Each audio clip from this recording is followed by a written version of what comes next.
The man was having an affair with his wife's younger sister. To win her over, he was even willing to murder his own wife and use the insurance payout from her death to please his lover. And when the truth was finally revealed, the darkest side of human nature would be exposed in the most horrifying way. One day, Kagoro took his daughter Ran and Conan to the bank. While there, he happened to notice an advertisement board and was reminded of his younger days. He remembered that the board used to be covered with messages posted by local residents rather than advertisements. Back then, he had gotten married before graduating from college. To make ends meet, he used the board to advertise his services as a private tutor. When Conan heard that Kagoro had once worked as a tutor, he immediately became suspicious. Kagoro quickly explained that one of his students, Megumi, had studied under him for 3 years and eventually got into the law department of Jonan University. As it happened, Megumi still lived in the area. So, on a sudden impulse, Kagoro decided to pay her a visit, but as they walked through an alley, a red car suddenly drove toward them. The driver even exchanged glances with them.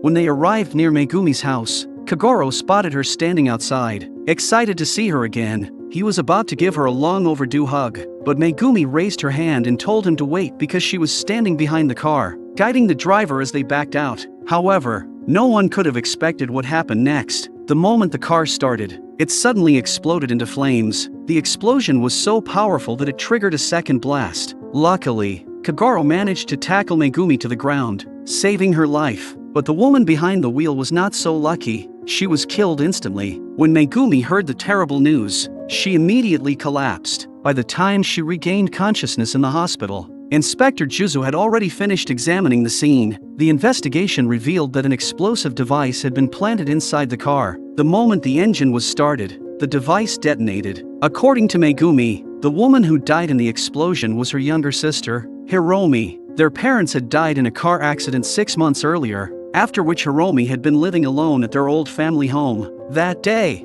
Megumi had driven back to visit her sister. Since she was bad at reversing the car, she had asked Hiromi to back the car out for her, but no one could have imagined that it would end in such a tragedy. Megumi said Hiromi was kind to everyone and had never held a grudge against anyone. She couldn't understand why anyone would want her sister dead. Inspector Juzu suspected that Megumi was actually the killer's intended target. Hiromi may have simply been in the wrong place at the wrong time and accidentally became the victim instead, but Megumi insisted that she had never made an enemy of anyone. However, a week earlier, she had noticed a strange man following her. The man had a very distinctive appearance, so she remembered him clearly. While Megumi worked with a sketch artist to create a composite drawing, Juzu and Kagoro discussed the two sisters. The sisters had completely different personalities. Megumi was quiet and reserved, while Hiromi was cheerful, outgoing, and loved socializing. Megumi had gotten married shortly after graduating and become a housewife, while Hiromi was nearly 30 but still loved having fun like a child. Once the sketch was completed, Conan immediately recognized the man in the drawing. He was the same man who had been driving the red car they encountered in the alley. Although the man in the sketch wasn't wearing sunglasses, Conan recognized him by his hairstyle and distinctive chin. The explosion happened just 10 minutes after the man appeared. That meant he had plenty of time to commit the crime. Just then, Megumi's husband Saihara arrived. When he heard that Megumi was safe, he looked extremely surprised, but when he learned that Hiromi had been killed, his reaction was even more shocking. Juzu then showed Saihara the sketch of the suspicious man. Although he claimed he didn't know him, the expression on his face told a completely different story. Just as Juzu and Kagoro began to suspect Saihara, Officer Takagi returned from the investigation outside. The moment Takagi saw the sketch, he thought the man looked familiar.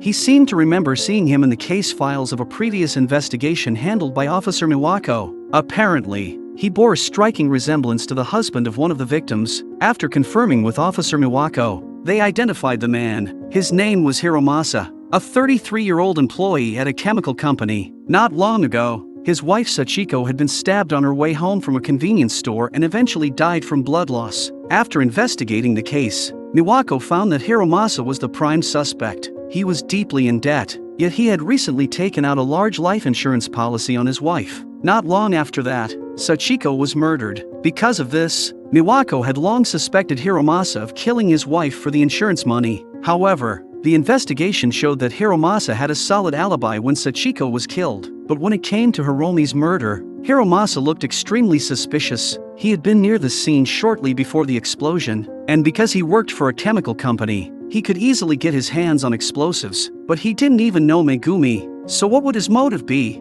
Besides, the two cases seemed to have absolutely nothing to do with each other. After thinking it over, Conan suddenly came up with a possibility, but he couldn't say it outright, so he pretended to pester Officer Takagi into trading badges with him, hoping to give Kagoro and the two officers a hint. Kagoro didn't let Conan's hint go to waste. He quickly realized that this was a case of a murder swap. Saihara had killed Hiromasa's wife, Sachiko, and Hiromasa had then killed Saihara's wife, Megumi. That way, both men would have solid alibis, and the police would have no reason to suspect that a complete stranger was involved. That was also why Saihara had looked so shocked when he saw Hiromasa's sketch. However, Ran was confused. Hiromasa clearly had a motive to kill his wife for the insurance money, but what was Saihara's motive? Kagoro pointed out that judging from Saihara's reaction when he learned that Hiromi had died, he was probably having an affair with her. A few days later, Inspector Juzu came to the Kagoro Detective Agency and told Kagoro how the two cases had unfolded. It turned out that after Saihara learned that the police suspected Hiromasa, he secretly tipped him off. Hiromasa was preparing to flee when Nuwako and Takagi arrived and caught him red-handed. The police also found explosives inside Hiromasa's bag. After Hiromasa was arrested, Saihara confessed as well, admitting that the two of them had worked together to commit the murders. They had met at a bar, and after making the deal, they never met in person again. Instead, they communicated entirely by phone. To avoid leaving any traces, Hiromasa used public phones, while Saihara had a dedicated phone installed in his study on the second floor. And Saihara really had been having an affair with Hiromi. Hiromi wanted to open her own clothing store, so Saihara came up with the idea of killing his wife and using her inheritance and life insurance money to fund Hiromi's dream. Megumi had truly been dealt a terrible hand. Her parents had died in an accident. Her husband had cheated on her with her own younger sister, and he had even plotted to kill her so he could use the money from her death to support Hiromi's business. The sheer amount of betrayal was enough to leave even Juzu and Kagoro, two men who had seen countless cases, completely speechless. Worried that Megumi might do something drastic, Kagoro decided to go check on her, but when he reached a supermarket near her home, he happened to see Megumi driving away. That moment immediately made Conan suspicious. He clearly remembered Megumi saying that she was bad at reversing, which was why she had asked Hiromi to help her. Yet now, she had no trouble backing her car out of such a narrow parking space. That meant she had lied. Wanting to find out the truth, Conan went to Megumi's house and used going to the bathroom as an excuse to leave the living room. He then secretly slipped into Saihara's study to investigate. Juzu had previously told them that Saihara had a dedicated phone installed in the study on the second floor so he could communicate with Hiromasa. Conan soon noticed traces of torn tape around the phone's connection port, suggesting that something had once been attached there, but there still wasn't enough evidence to prove anything. So Conan returned to the explosion scene to look for more clues and unexpectedly noticed a small window above the garage. From that window, someone inside the house could clearly see both the garage and everything happening outside it.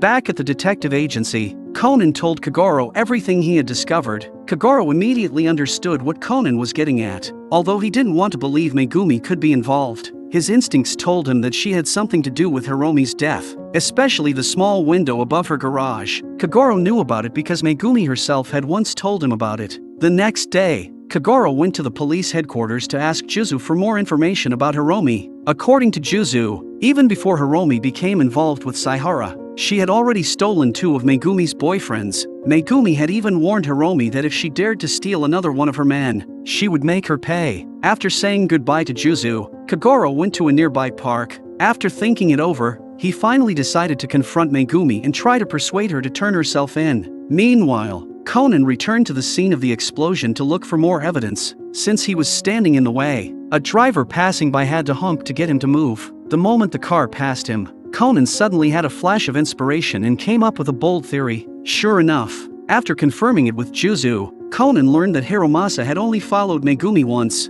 and he had worn a hat and sunglasses the entire time to avoid being recognized. Conan immediately rushed to Megumi's house to meet up with Kagoro. At that moment, Kagoro was patiently trying to persuade Megumi to turn herself in, but Megumi stubbornly refused to admit anything. Kagoro had no choice but to reveal his theory. 2 months earlier, Megumi had bought a listening device and an automatic recorder from an electronics store. then installed them near the telephone wiring in the study on the second floor to secretly listen in on the conversations between her husband and Hiromi, but she never expected to overhear Saihara and Hiromasa's murder plot. By then, Saihara had already killed Hiromasa's wife, and Megumi was their next target. After learning about their entire plan, Megumi decided to strike first. She deliberately told Saihara that she was going back to her hometown to visit her sister. Saihara immediately passed the information on to Hiromasa. Following the plan, Hiromasa planted an explosive device inside Megumi's car. Megumi then asked Hiromi to back the car out for her.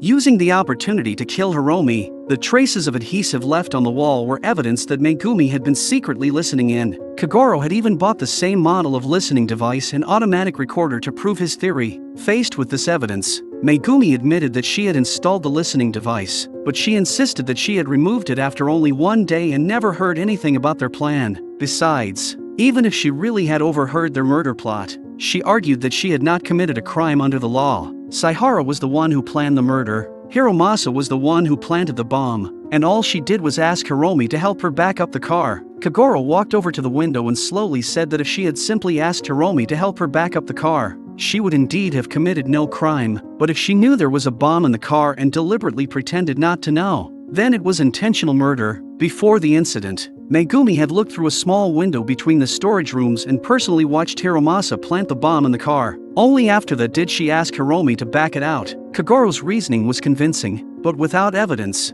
there was nothing they could do to someone who understood the law. Just then, Conan stepped in with a crucial clue. In the sketch of the suspect that Megumi had given the police, Hiromasa was not wearing sunglasses, but Hiromasa himself had admitted that when he followed Megumi at the supermarket, he wore a hat and sunglasses the entire time so no one would recognize him. Kagoro realized that Megumi had never actually seen Hiromasa following her at the supermarket. She had only learned about it later through the conversation she had overheard, and the only time she could have seen Hiromasa's face with her own eyes was when he was planting the bomb in the garage. Planting a bomb was delicate work and could not be done carelessly, so Hiromasa could not possibly have been wearing sunglasses while working in the dimly lit garage. The sketch of Hiromasa without sunglasses was precisely what proved that Megumi had been hiding in the storage room and had personally watched him plant the bomb. Hearing this, Megumi finally broke down and collapsed to her knees, admitting everything. Through her tears, she said she never imagined that Saihara could be so heartless. He had actually intended to kill her and use the money from her death to open a shop for Hiromi. If she could turn back time, she only wished she could return to those innocent days when she studied hard for her college entrance exams. Kagoro crouched down beside her and urged her to pull herself together and start over. She would always be his best student.